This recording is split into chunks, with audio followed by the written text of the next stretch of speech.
Okay, we're gonna need a bigger boat. Okay, we're going to need a bigger boat. Love it. Hey, everybody. Jim Cummings here. Welcome to my podcast, Toon'd In with Jim Cummings. We have a great guest for you today. But before we get to that, make sure you like and subscribe. Our podcast has partnered with the largest Comic-Con in North America, Fan Expo, the Juggernaut. We're touring all over North America live, so get your tickets and come be a part of the live audience. It'll be fun. Go to fanexpohq.com for the tickets. We'll see you in a city near you, or a little bit away, but you can drive. And with all that said and done, sit back and enjoy today's episode. And as always, thanks for tuning in to Toon'd In with Jim Cummings. Welcome back, everybody, to another episode of Toon'd In with Jim Cummings. I am producer Chris, joined as always by the legend himself, Mr. Jim Cummings. How are you doing today, sir? It's yet another day in paradise. It sure is. And we're here to prove it. Stay tuned. Absolutely. And we have a great guest for you today. But before we get to that, I have a couple announcements to make. If you didn't know, we're actually doing this podcast live in partnership with Fan Expo this year. Yes, you heard it. You can actually see this podcast recorded live at multiple Fan Expo shows, and I'll announce them for you right now. The next one that we have coming up is Philadelphia, May 29th to the 31st, followed by Chicago, August 14th to the 16th, Toronto, August 27th to the 30th, Dallas, September 11th to the 13th, and San Francisco, November 27th to the 29th. So if you're nearby, I mean, check it out. It's been a great Slide show. by and say hi, yeah. We just did one with Erica Durance from Smallville. Yeah. That was great. That was the biggest. Every week, Crazy. every month, it just gets bigger and bigger. Getting a little bigger and a little bigger. It was like 2,000 people in the audience. It was amazing. And keep on coming. We'll be looking for you. Thank you very much. And I feel like that live show really adds like to the dynamic of the podcast. You know, it's a little different than here in the studio, but there's audience participation. I mean, you get to see it recorded live. It's on YouTube the next week, and obviously Apple and everything like that. But I just really feel like there's an energy about it. Yeah, I agree. And there's very little nudity. So you can bring the minimal kids. nudity. Don't worry. Just come on. Yeah. But with all that said and done, we have a very special guest for you today. We do indeed. I mean, looking at your credits, I mean, just incredible, man. I mean, over 400 voices. I'm probably lowballing that. I mean, just incredible. We'll get all into it right now. None other than Michael Bell. Thank you so much for being here. Hey, guys. Hello. This is a treat. Thank you. The Dean. This is cool. This is bless cool. you, sir. Thank you very much for being here. As I told you, I was at the Strait of Hormuz. I try to figure it out, try to help them out, and, you know. Yeah, well, you know those Hormuzians. You know, the Hormuzians, exactly. And my Iranian is so bad. There's a joke in there about the planet Uranus, too, I understand. I've used that a lot. Have you? I've used that a lot, and it's backfired on me a couple of times. Hey, but seriously, I'll tell you, you kids are marvelous. Good night. How are you doing today? I'm good, considering, hey, you know, as I was telling you earlier, and I hope this doesn't affect any future considerations for series, but I'm 87. And I wake up in the morning and I get out of bed and I go, nailed it. So that's how good I am. That's right. And also when you consider the alternative. That's true. But seriously. Yeah. Yeah. Well, you've been waking up for a long time. You've been doing this. I'm jumping out of bed, doing my stuff, and I've been working on my impression of you, and I still haven't nailed it. Well, so am I. And ditto. That I've worked on, yeah. Yeah, I still can't do it. Can't do it. I watched him all during doing Darkwing, and I'm working on my stuff, but I'm watching him, saying, I'm going to have to get to that sooner or later. So that explains the animosity between Quacker Jack and Darkwing. That was the basic reason. Yeah, you know, it's so funny when we did that, when we was all sitting in line. You had your voice down. You were nailed. Yeah. We were all sitting in line, and they got the scripts in front of us, and they didn't tell us who we're playing in advance. Oh, really? No. So when the scripts came down, and I think Dan Castellaneta was on my right, and I was sitting there, and they said, "Okay, Mike, you're doing your character is Quacker Jack." And I said, "Okay." And I looked at it and said, "I know what I'm going to do. I'm going to do a Kirk Douglas kind of thing because he's so crazy. I'll crack his voice. You know, one of those God, that's what I'll do. But Dan's character was first. And that's what Dan did. Now I was stuck. Now I had to come up real quick with something generic. So I came with just as wacky a sound as I possibly could. But I thought, here I'm working on this. I said, I know exactly where I'm going to go with this guy. And that's what they used to do. They'd say, when you were in line, if their character was first, and they happened to do the farmer that you were going to do, and they did farmer number one. That's right. I'm ready, and I'm farmer number two, and I know what I'm going to do. And go, that was what I was going to do. I was going to do that farmer. Now I got to find another farmer. Yes. Oh my God. So is there like a moment of anxiety in that? Oh, deep moment. In those days, I wore Depends because I never was quite sure if I was going to be able to hold an infant, indeed somebody did a voice that I was going to do. The character I was going to do. You were just clenched. I remember showing up at the Voice Caster. This is such inside ball. But speaking of William Schallert, he was there, and Percy Rodriguez showed up, and he said, "Oh, great! I was going to do you." That's right, Percy. Oh, Percy with that wonderful, great voice. Yes. Yeah. Anyway, That's inside baseball. There, forgive us. That's okay. You know they love it, don't they? Love it inside. Don't you love it out there? Don't you love Michael inside knows. baseball? I think you love that. Yeah. Yes, he does. Oh my God. Yeah. So Jim was telling me that he's known you since pretty much the day he got into the industry. Very, very soon. The Earth was cooling. Yes. That's how long he's known. Hey, how about those dinosaurs, huh? Oh my God. Are they knuckleheads or what? Oh yeah, and when she'd go like this, oh, that's Dinosaur. I'm sorry. Okay.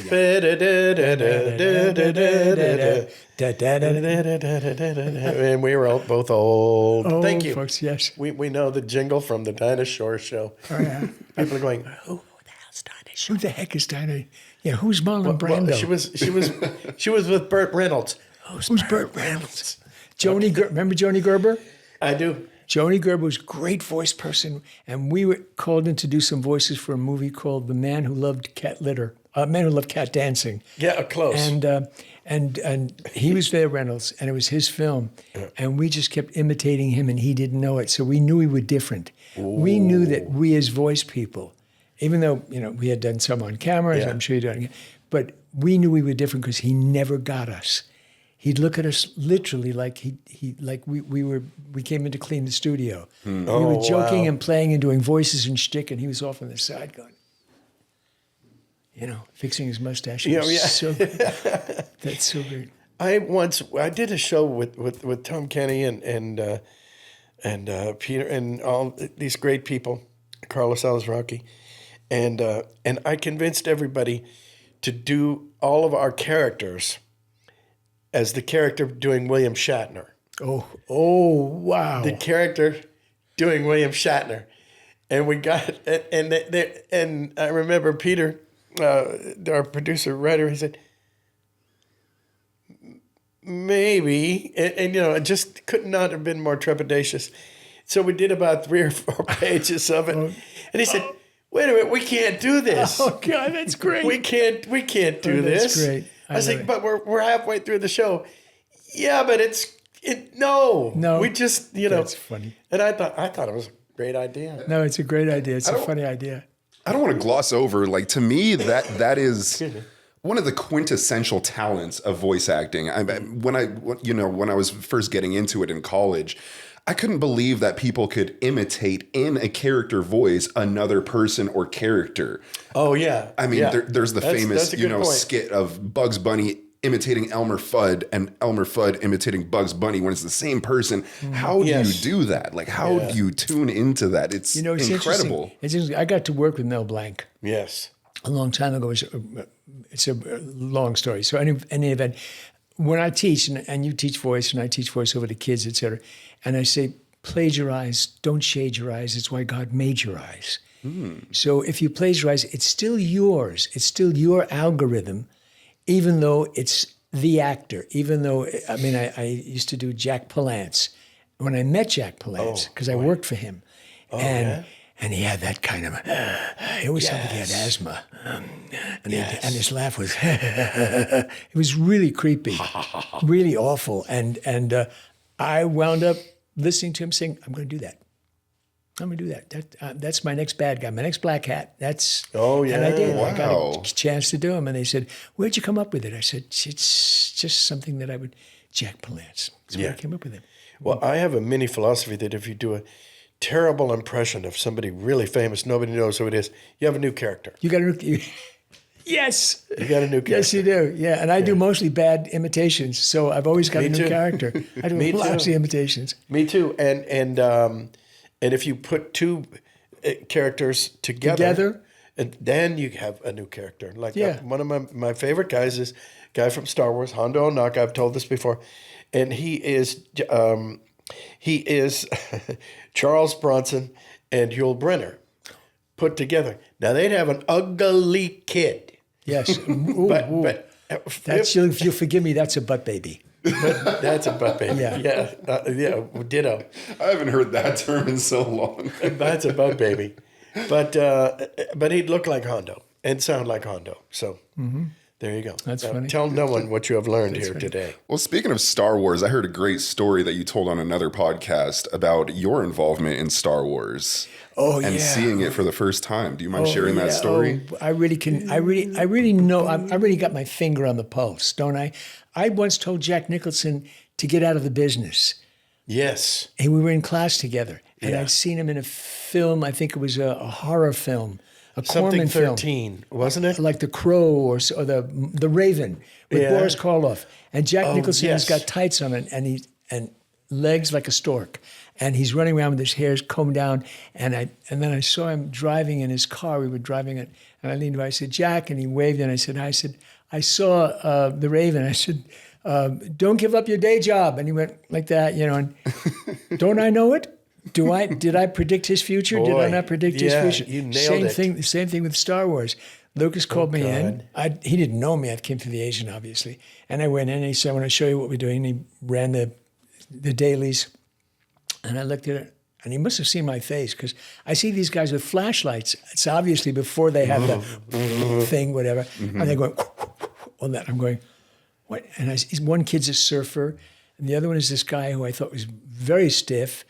And I went, "Oh, wow, okay." And he looked at me and said, it's an action picture. It's not an acting picture. And I said, "Oh, okay. I don't know what that means, but sure." And then I see Alec Guinness has the thing, and I said, "Great." So I start to do the voices that he asks me to do. "Would you replace this guy?" So it's a guy at the council, and he says something to Darth Vader, and Darth Vader goes, "Oh," and the guy starts going, Oh, that guy. Yeah. So after he does, I said, "Okay, I did it." I said, "Can I make a suggestion to you?" I didn't even know who Lucas was. That's how much I knew. And I said, "Why don't you leave him alone? He's good. He's doing a nice job." And he said, "Well, he's British." I said, "Well, so far, everybody I'm seeing is British." And he said, "You think he's that good?" I said, "Yeah, I want to work. Find somebody for me." Because they had asked you to dub his They voice, asked me right? to dub his Yeah. voice. And I said, "He's really good." So he left him in. And I thought, this film, please. And then they said this other guy, this older dude out in talking to Princess Allura, whatever her name is. Yeah. And Aurora.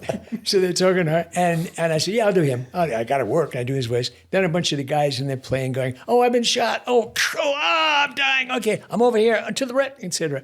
And then I leave. And then a year later, 2 years, whatever it is, I'm with a bunch of buddies, and they say, "We're going to go see Star Wars at Grauman's Chinese." And I said, "I'm out. Not doing it." I saw that. I love sci-fi, but that's, it's caca. And they went, "Come on, Mike." And they dragged me in. We got on the line. I'm standing in line, and the guy starts passing the joint around, and I'm going to need this. Okay, fine. Watch it. Sat down, started. After it was over, they said, "Whoa." And I went, "Whoa." They said, "What voice did you do?" I said, "I haven't got a friggin' clue. That was great. I have no idea." Years, and I had never seen it after that until years later, until I stopped getting or never got residuals. Oh, Never got residuals. never got as bad. Went to the Stop agent. getting's not that Went bad. to the agent and said, "It's been a while, and I never got residuals." They contacted the company, and the company said, "Prove that you did it." Oh, And this was 11 years later, because it never occurred to me.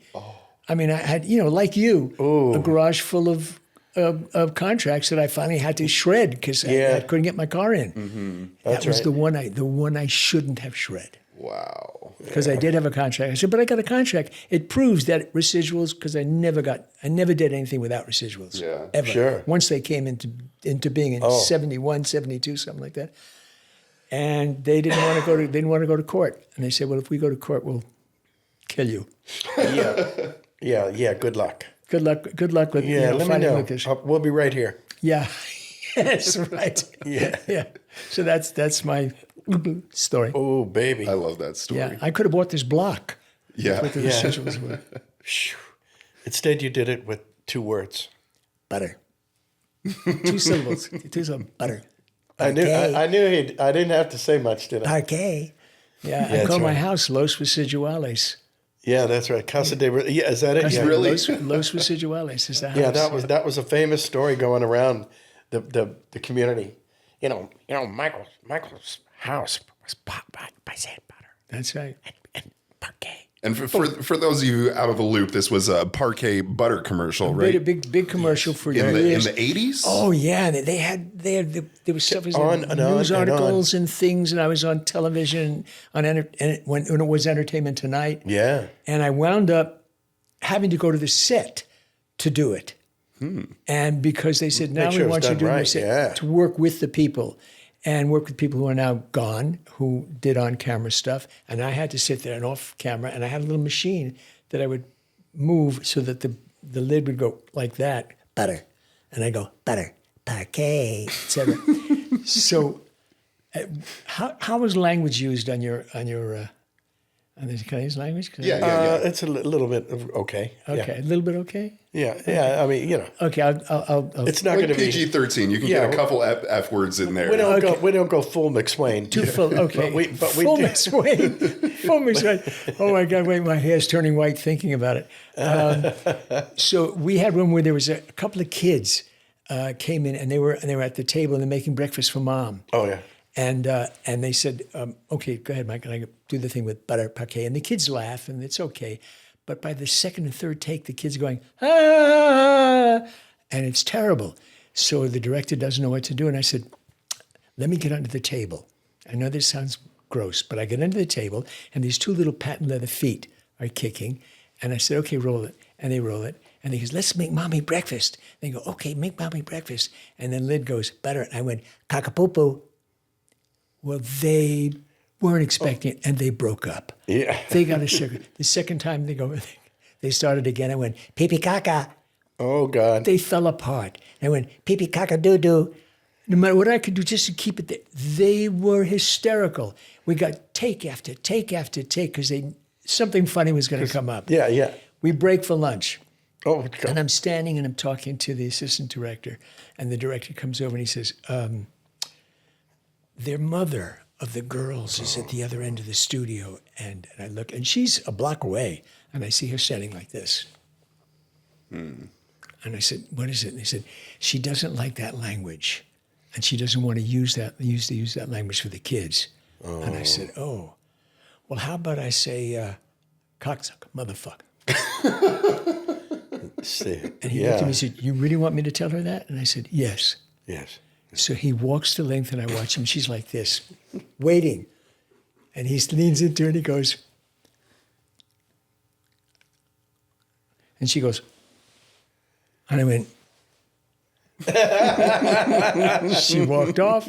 I got to do cockapoo, doo-doo, pee-pee, wee-wee through the rest of the day. Oh, okay. Ding, ding, ding. Ding, ding, ding. Oh, That's man. hilarious. That's Dos Muchos. Now, you put that in your book, right? I mean, how to break into voiceover. How to break into voiceover. Sure, Yeah, absolutely.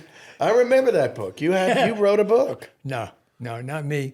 Oh, not you? No, not me. No, But that your was- name was on it somewhere. No, probably Or someone was that put it- Pat Fraley? No, not me. Pat Fraley. Might have put been it- Pat So Fraley. it would sell. So it was- Who's going to buy Pat Fraley? Yeah. Yeah, maybe his kids. Do you guys remember the first time you met? Well, I do. He doesn't. No, I don't. See? Everything's a blur. Told you. No, it was, we were at B&B Yeah. studio. Yeah, And Burger, you were with Burger. Yes, Bob Burger. Bob yeah. Burger. And you were sitting there, and Ginny McSwain was sitting there, and it was probably a Monday. I came in and she goes, "Oh, and we're getting ready." I think it was Darkwing, probably. Oh, it might have been Darkwing. Yeah, it might have been Darkwing. And oh no, that's not right because I ended up doing poop before. But anyway, well, we were there for whatever reason. Yeah, yeah. And she goes, "Oh, there he is. Hey, Cummings, what's up, Hotshot? How's it going? What got any new stuff to give?" And I go,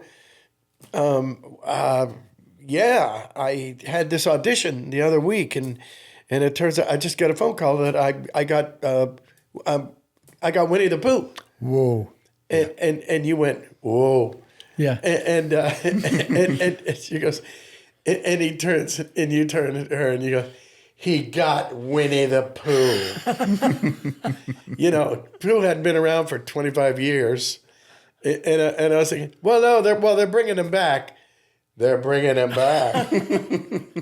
Yeah. And I get to be Tigger when Paul Winchell's out of town.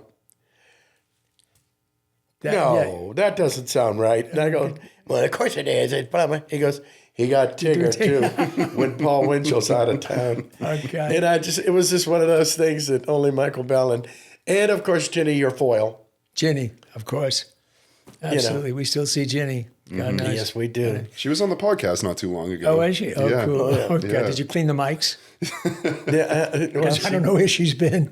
Yeah. Oh, well, I do, and yes, we cleaned You them. cleaned them. Good. Either that or backcomb them, one of the two. Yeah, something. Oh my gosh. That's funny. Oh, that's funny. Well, we all had a crush on Ginny, that's for sure. That's so funny. And but yeah, those were great days. And she and I used to say they were Halcyon days, and she goes, "Oh, you're such a goober from Ohio. It's Halcyon Day." Halcyon, yeah. Halcyon. I thought it was Halcyon. No, that's some actress. Halle, so, you know. Oh man. We wish she changed it to Halle Berry. Yeah, probably. Well, another project you guys both worked on was Tailspin, if I'm not mistaken. Yeah. Tailspin. Yeah, we sure did. Yeah. Boom ba boom ba dum ba da boom ba boom Yeah. ba boom ba dum. Where you See, played. his memory's great. You know, he probably has a great memory because people will say, "Remember when you did the voice of?" And I said, "I don't remember. Yeah. Don't have a clue." do you remember do who you get a lot played of on that. Tailspin? Do you get that? Yeah. I don't get. I don't. And then they do it for me. And I Yeah. still don't get it. Yeah, they do it for you badly. Thank God, it's very badly. But yeah, I was Don Carnage on Tailspin, and I was King Louis, which was my favorite thing. Now, Darkwing, of course. Darkwing, Yeah, of course. Darkwing is real clear. Smurfs is clear for me. Smurfs. Let's talk about the Smurfs. You were Smurfs is Duke. clear. Yeah. Yeah. I mean, for G.I. Joe, I was Duke. For G.I. Joe, Smurfs was handy, lazy, And you and still grouchy. have that incredibly cool jacket. That's my jacket. It's my jacket. It's my Yeah. big jacket. Did we show the people the jacket? No, you know, I make friends so quick. I Yeah. went to see MJ the other day at the Pantages. Oh, yeah. Which was sensational. Oh my I've heard God! it's To good. see people He's amazing. move, like to see this kid that does it, the three kids that play them in different stages of his life. Did anybody ever move like that other than No. Michael Jackson? Did anybody? But what's No. so great was he took. Now this is great. About don't shade your eyes. That's why God made your eyes. When I say plagiarize, they showed during the curtain that came down. It had his notes, and the notes Yeah. was watch Fred Astaire. Yeah. Watch, what's his name from Chicago? Bob Fosse. Bob Fosse. sure. Watch all these movies, and he lists all the movies. This was his notes. All the movies, all the great musicals and the dances, and the Nicholas Brothers from way back when, the Nicholas Brothers, the early movies. Gene Kelly. He watched them, and that's how he designed his new approach to dance, to music. Because up to them, it was just rock and pop. You know, he was doing great stuff, but it wasn't what made him the super guy. Right. Anyway, this is my jacket. This is So cool. Oh, gee. my wife and daughter got it for me as a gift because the one that they gave to us brought it out. That the studio gave to us, just literally You brought can it just out. throw it in that chair if you want. And you know what's funny is that Frank Welker never, ever wore his until I started to wear mine. And I saw him in a recent, at the Megatron event. Oh. I saw him in Megatron, and he said, I went, war of the jackets, and we did a whole thing. about Oh, war of the yeah, yeah, jackets. yeah. He finally had his jacket. Frank. I said, I want your jacket when you die because I can make a fortune on eBay with that thing. I can That's do so really nice of you. well. That's so nice of you to volunteer that to him. Yeah, well, because I'm very practical. Yeah, I'm a yeah. practical guy. I think in those terms. It's like, Yeah, so's he. Never got married. yes, I know. Oh, but yeah. Yeah. He's Wait, what's the joke there? I'm out of the well, loop. well, if you never get married, you never get divorced. Not only that, you don't have no alimony. There's none of that stuff. Yeah. And also, he catted around a lot. I mean, I was single for a long time. He was doing fine. I was single for weren't worried a about long Frank. time. Yeah, but Frank just was dating everybody that walked. Mm-hmm. Yeah, but funny thing about Frank is gentle, sweet, Could not be a nicer such guy. a nice guy. He's just one of those guys you want in case you're in an accident. You want him there because he's really wonderful. Yeah. And our friend Joni Gerber, one of the top voice ladies in the business, said, "I suspect that Frank has a hefty bag full of teenage parts in his garden." I knew what you were gonna say. Yeah, I've She seen said, it. He's so nice. It's one of those Too videos. nice. He was so nice. We lived next door. What Yeah. a sweet guy. And then till they uncover all this. But he was also Cujo. And he was Cujo. Yes, he was Cujo. Just saying. He was Cujo. Oh, God. I remember Frank. I remember we were doing, I don't know if it wasn't a Smurfs. We were doing Ace, Space Ace or something. And we landed in water. And the director at the time said, I think it was Hunt. I think it was Gordon? Gordon. I think it was Gordon. He said Hunt? something. Yes, Gordon said, "Okay, Mike, we have to talk underwater here." So I said, "Okay, great. I'll talk underwater. This is easy. This is no problem." So what do I know? Oh, he uses real water? So this is what I did. I went, Oh.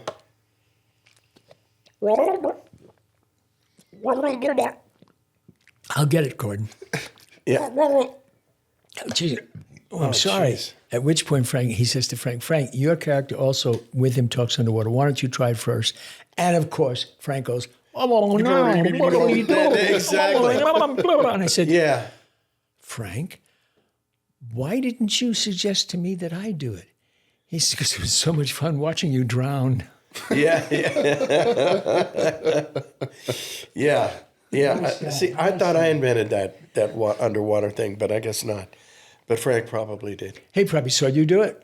Yeah, well, that could be. Yeah, that's Plagiarize, don't shade your eyes. I tell everybody if somebody else does something great. I think for years I used to go like this. I did movies with Joni Gerber. We used to do Mexican films. We used to dub Mexican films. See? With the wrestlers, with the The Lucha Libres.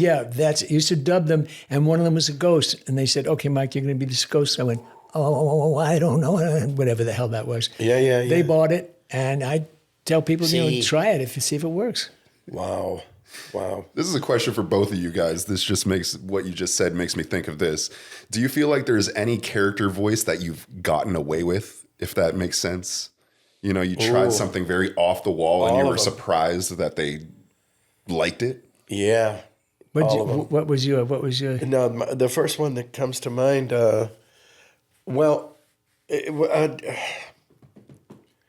either Lieutenant Spinelli on Chippendale's Rescue Rangers, because it was my Aunt Grace, or and I've used this.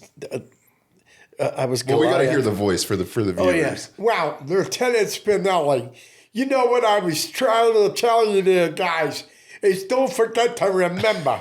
That's the first thing that you want to do. It's your aunt sounds like that. Yeah, and God rest her soul. And then the other one was my Uncle Sam. Oh no, that I would always expect to be great. That I would say that's not getting away with anything. That's wonderful. Yeah, that's Uncle Sam. But that was how he talked. Well, I did an Aunt Pauline. I did my Aunt Pauline from Brooklyn, from New York. And it was one of those things at Hanna-Barbera where I was a ranger. And I'm talking to the character, and I said, "Don't like you a ever Yogi do Bear? that. Don't you ever talk to me like that and get out of the park because you're not staying here." And I thought, they're not going to buy this. And I said, "We like that, Mike. They keep with the cat." Okay, good. Aunt Pauline, thank you very much, wherever you are. For that. And you've done that too. Then you've stolen, like your school teachers and your. Absolutely. Just- That's the concept of plagiarizing. It's family, friends, people that sound a certain way. It doesn't have to be celebrities. Won't sue you, perhaps. That's And they good. won't sue you. Always good. Yes, Katharine Hepburn. I've Always a done Betty plus. Davis. I did, what's her name? Who was the famous chef? Female Julia chef. Childs. I've done Julia Childs for a commercial. They were casting only women. They wanted Julia Childs, and none of the women then could do Julia Childs. Wow. And so I said, why don't you let me audition for it? And the agency said, they just want women. Well, just say Michelle Bell. They won't know. I said, so I did this thing for Ford. And I said, this is a fabulous thing. And I did the whole thing. And I made it sound like she was eating. So and so when the steering wheel is something, etc., and then it's got the turbo engine. Yes. And it's just a wonderful thing. And they bought it. Wow. And I did. I thought, whoa, okay, guys, now. Yeah. I mean, I was studying Betty Davis. I was studying Katharine Sure. Hepburn, and I studied her. Yeah. That's Yeah. great. What a great idea. Yeah. Yeah, I'm sure multiple voice actors will hold this opinion, but somebody we had on the podcast, I can't remember who, maybe it was Jess Harnell. I think maybe it might have been Jess, but he was saying, if you're trying to get into voiceover or whatever, don't only do impressions of, the same sex, do impressions of the opposite sex, because that adds a little twist, Yeah. Absolutely. Well, Joni taught me that. Joni Gerber, she did, the crowd is much too young, but Georgie Jessel, the famous Georgie Jessel, who was the Toastmaster General, and he had a leaky eye. With and the it was Georgie Jessel and with stuff the like that. thing in the Exactly. article. And she would say, hello, this is Georgina Jessel. My eye is leaking. I'm so sorry, and my metals are rusting. But I would like to say to you, and that's exactly what and I said, you can do that, then I'm going to play women. I'm going to do women's voices. I'm not going to do anybody out of a job, but if I can do it, I'm going to give it. So I would do Betty Davis for a character. Sure. I did one for an on-camera. I did one, an Ironsides with, Oh, wow. when I was guest starring on Ironsides. Terry Mason. And I did a guy Randy kind of Burke. like that. What's that? Oh, you're such a fool. I did not over the top, but he was, he ran an improv group, and one of the members got killed. And so I was doing this, and I said to at the time to the star of the show, Raymond Burr, I said, Raymond, I'm going to do something with this guy. He's just not over the top. Will you go with it? And he said, go. And I said, great. So I said, so what's your name? As the character. And then he says, I said, oh, you're very cute. And I jumped in his lap, and he wheeled off with his wheelchair. God, and he wheeled off. And he wheeled over the wheelchair, and the director, standard director, not your great. He went, Right. And he's looking at it, he goes, what the hell is that? Yeah. That's not on the script. What is that? Wait a minute. I don't see that here. And he and I are laughing, but I continued with the character without him wheeling off. Oh, geez, and I played him that's just hysterical. slightly running this acting group. Okay? Really? Not on the nose. Just enough to make him a little bit Right. like he does impressions, but he doesn't think he's gay. Right. He's just pleased. Just pleased to have to do that. And the shoulder helps. So that's another thing. You ask about you because you got a good announcer's voice. Thank you. God knows. Yeah, doesn't he? Yeah, really good voice. Really good. That's the thing I say when people say to me, when you do it, don't, and I watch him too, you don't stand there with your hands on your sides. You really, you are doing on camera to some degree, and that's going to help you motivate that. Because if I'm playing a good guy, I stand with both feet on the floor, knowing I'm never going to get this on character. I never play this on character. I'll never be that character. But I stand there and I think John Wayne, Clint Eastwood, one of the guys, Ryan Reynolds, whomever, and I stand there like that, and I think in those terms, and Absolutely. I get my eyes in that level, and I stay there.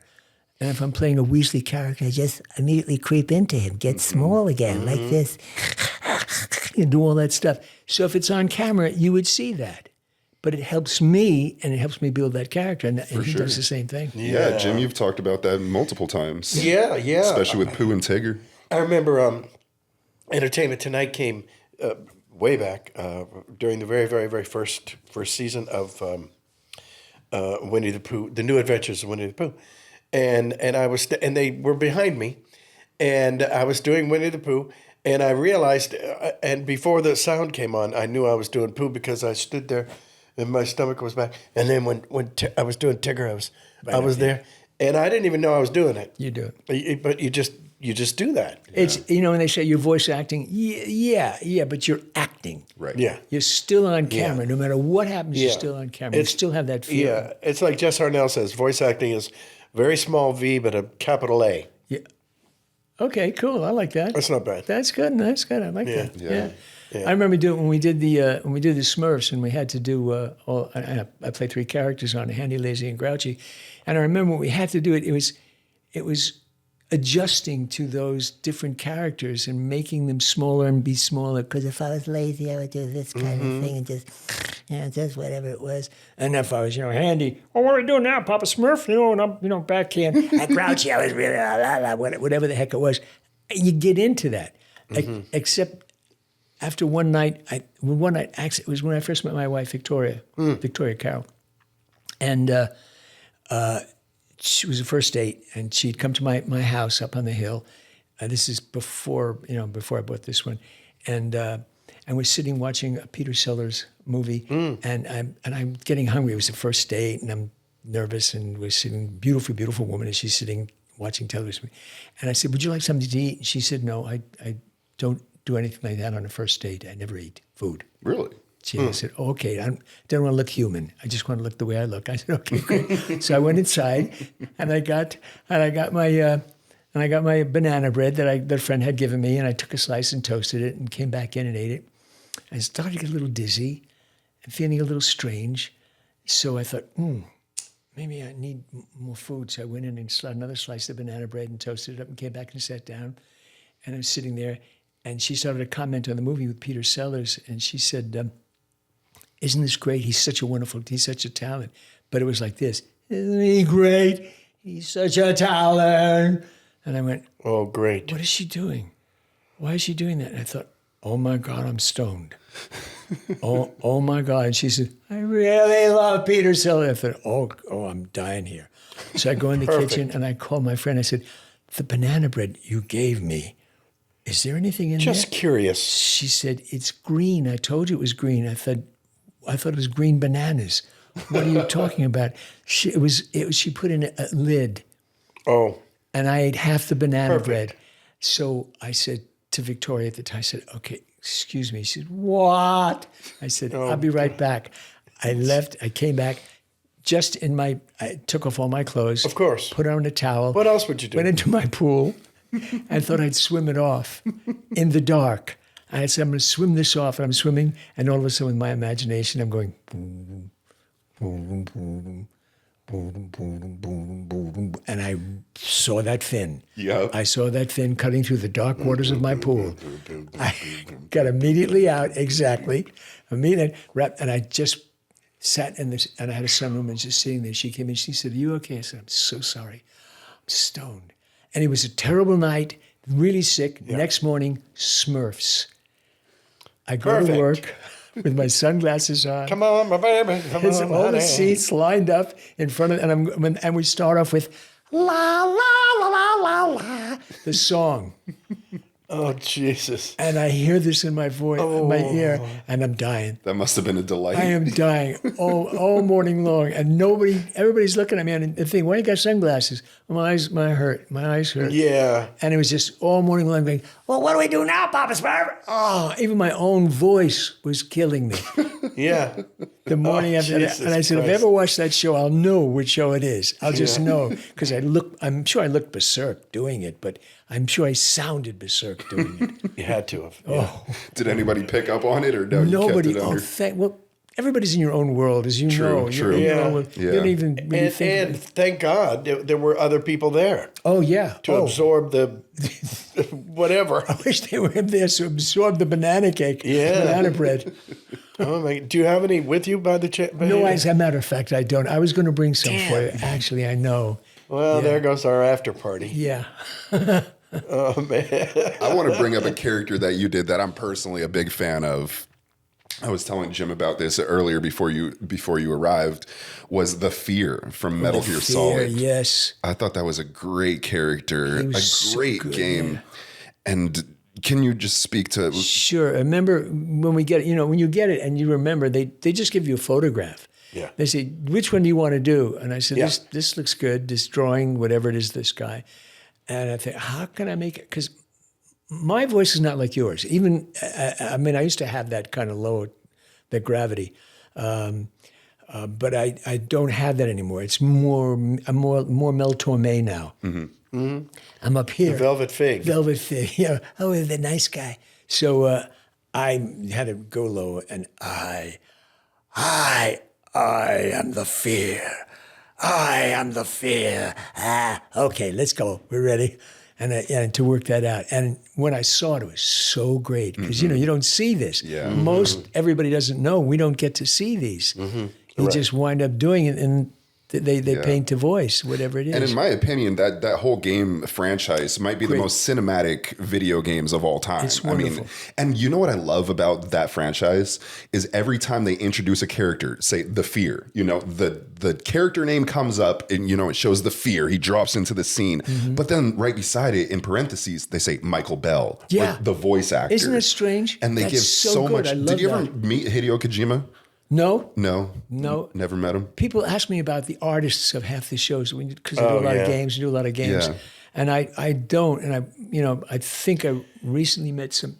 Recently, because they picked up a game I did called Soul Reaver. Oh, yes. They picked that up because I wound up being Soul Reaver, and it's called Ascendance. It's coming out. This is like the fourth permutation of it. So Diablo to Soul Reaver to Defiance to Ascendance, which is brand new. And got to meet some of the artists there. That was a little bit different. Yeah. Finally got to meet the guys. I just asked that because, in my opinion, I think Hideo Kojima is like literally a genius. Genius. Not even exaggerating. I don't use that word lightly. No. And I actually got to meet him a couple years ago at the Video Game Awards. I was there with my dad, who's also a voice actor. And we were lined up to go do the walk through, the step through on the red carpet.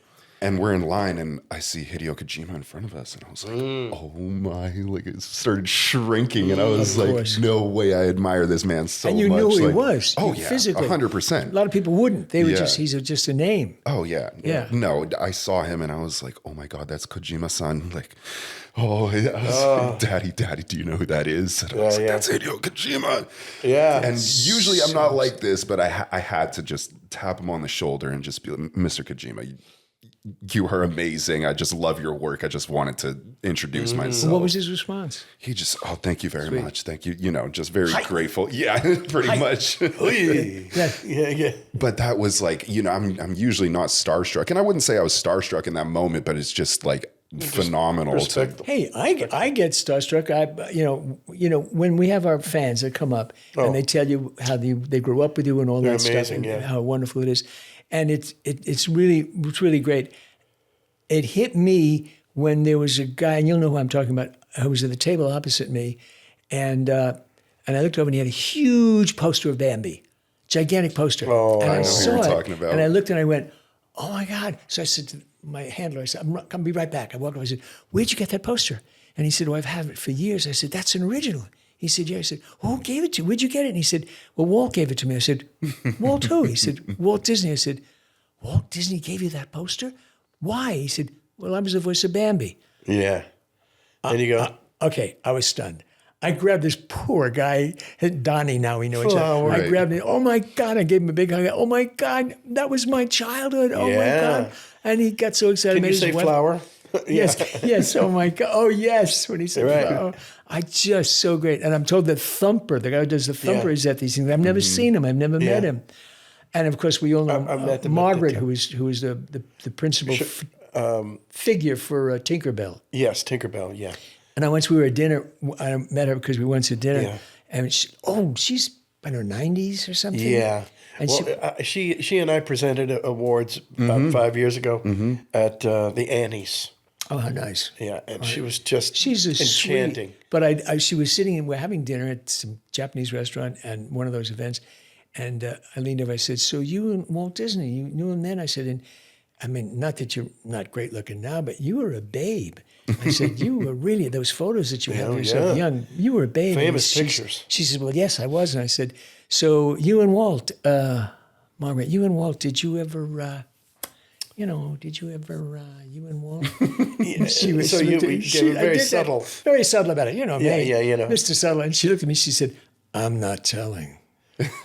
Oh, thank you for verifying She that. is so cool. I'm not telling. She is so cool. I thought she'd go, oh dear, oh no, not me. And then you went, yes, you are. Yes, you are. You're telling. Well, speaking of the voice of Bambi, what was his name again? It was, Donnie Donegal, I think. yes, Donnie Donegan. Yes, Donnie he was Donegan. he was on the podcast for anybody watching who wants to check out that episode. It was a Check couple out months Donnie. ago. Oh, God. Yeah, and what a life he had. What an incredible And life. he was in the Frankenstein movies. He was the kid in Frankenstein, Yeah. opposite Bela Lugosi. and he was in the army. I mean, He was in the service. yeah. But he showed me these photos, and I said, you met Basil Rathbone? I said, oh, yes. Sat around. He was telling me wonderful stories and all kinds of... Wow. Well, that's What a life. that's my history. That's that's what I Oh, love. yeah. I love that period. Now, of course, you see Basil Rathbone. Nobody knows what you're talking about. Another franchise that you guys have both played roles in is Transformers. Transformers. Yes. Transformers. You played. Yeah, I was Afterburner, a Ripper Snapper, Yes, Ripper Snapper is who I was Claw. thinking of.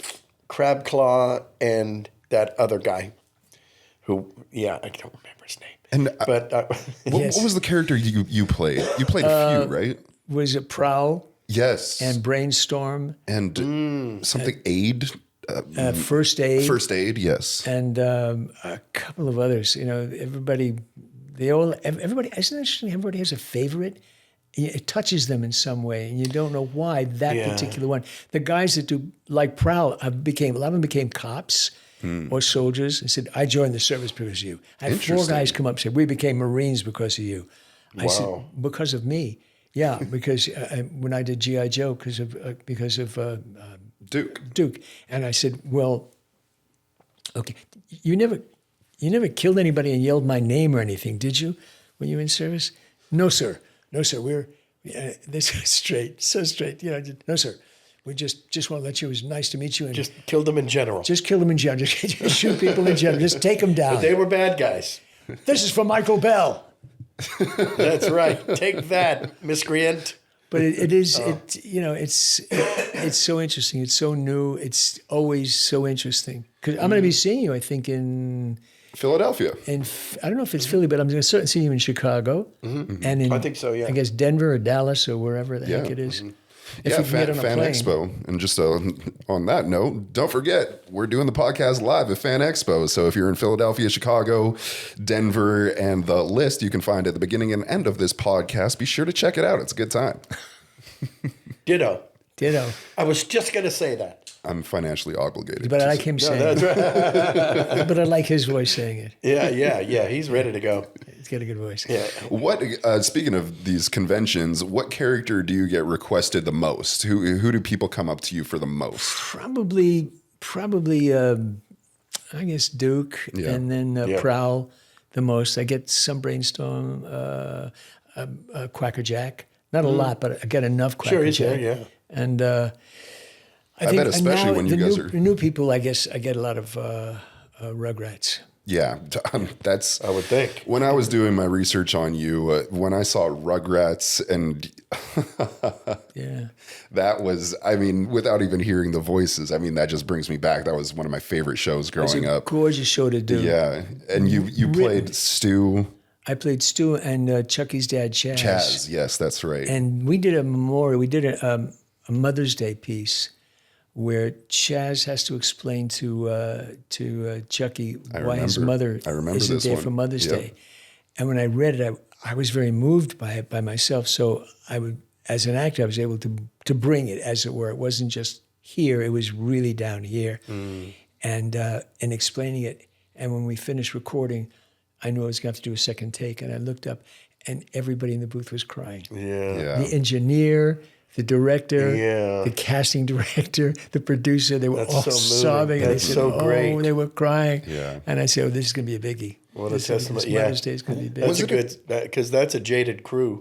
Oh, yeah. I mean, if they're going, wow, you ding, ding, ding. Good name for a series. The Jaded Crew. The Jaded Crew. Good name for a series. I just wrote that. Yeah.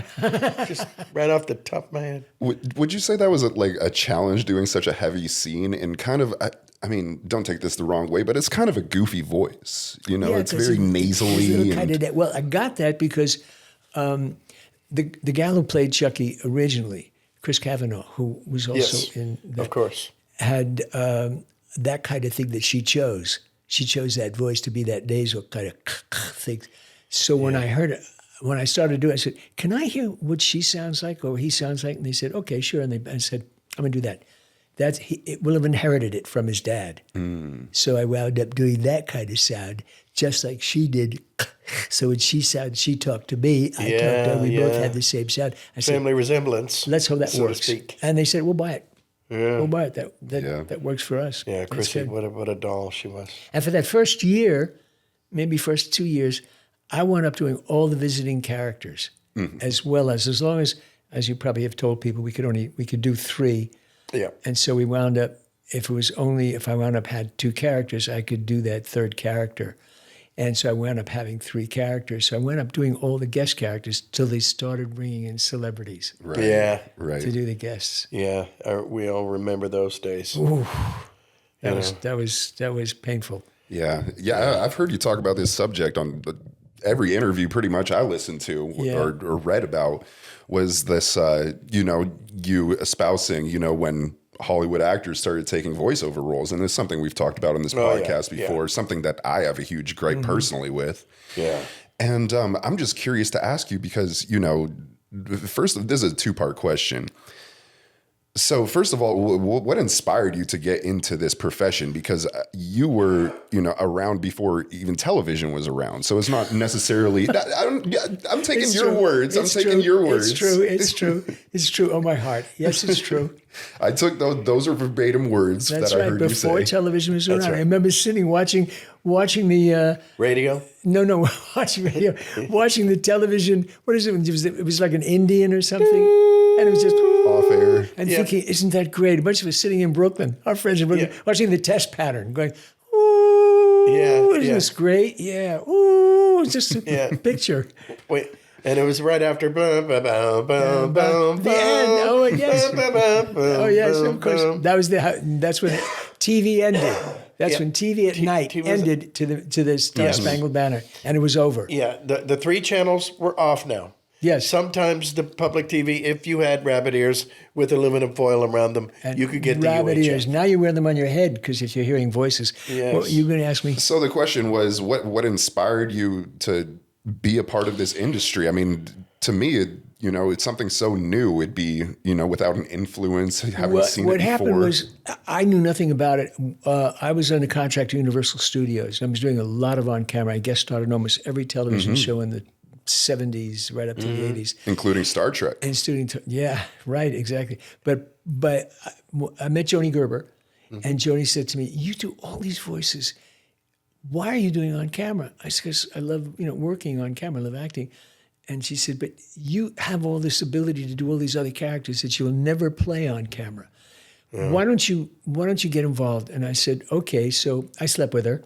And sure, that's when you were involved. That's when she told me I had a good voice. That's right. And so she introduced me to Bud Davis over at Cunningham. And she said, Bud, listen to him. We did a tape in her house while she played the piano, was going in the background. She's going, she's doing stuff, and I'm doing just voices that are stuff I wrote. And he listened. He said, okay, I think that'll be good. And bless his heart, Bud is gone now, but bless his heart, to get me started, he got a call from a producer over at one of the studios, and she was looking for another actor, and he was not available. Oh. And he said, let me send Michael Bell. And she said, I don't know who he is. He said, just try him. I don't know who he is. I'll tell you what, let him come in, let him record, and if you buy it, you don't have to pay him. Okay. As a way to get me going. So I went in. That was your jump start. That was my jump start. It was like a lost leader. I went in, met with them, and I did the thing, and I left, and I came back, and she said she loved it. She's paying you. And from there on, I started to do albums, voices for albums. Interesting. For recording, yeah. What kind of albums? I have no. What was it? Comedy or No, the musical albums. What was, oh God, the studio up on La Brea used to be the Charlie Chaplin studio years ago. Then it became yeah. the other studio Right. for the guy who wrote Tijuana. Yeah, I know what whatever, you're talking about. You know, whatever, I can't remember his name. And they had a studio there. It was the old Charlie Chaplin studio. Mm-hmm. And they were doing records, all the records, folks, records. And I was doing promos for these records. For all these wonderful records, yeah. Wow. And Very it was interesting. good gig. I mean, geez, it was a great gig. Yeah. But he sold me, and Joni brought me to him. And that's where I got, excuse me, the voice of butter when they brought me in. No It's just way. one word. I said, well, what? I said, what is this? Is this for parquet? He's just going to say butter. I said, okay, what am I doing? They explained. And all these, we're all going in and out, voices in and out. I said, who cares? It's just one voice. Who cares? Ooh. Wow. Yeah. Isn't that wild? Who cares?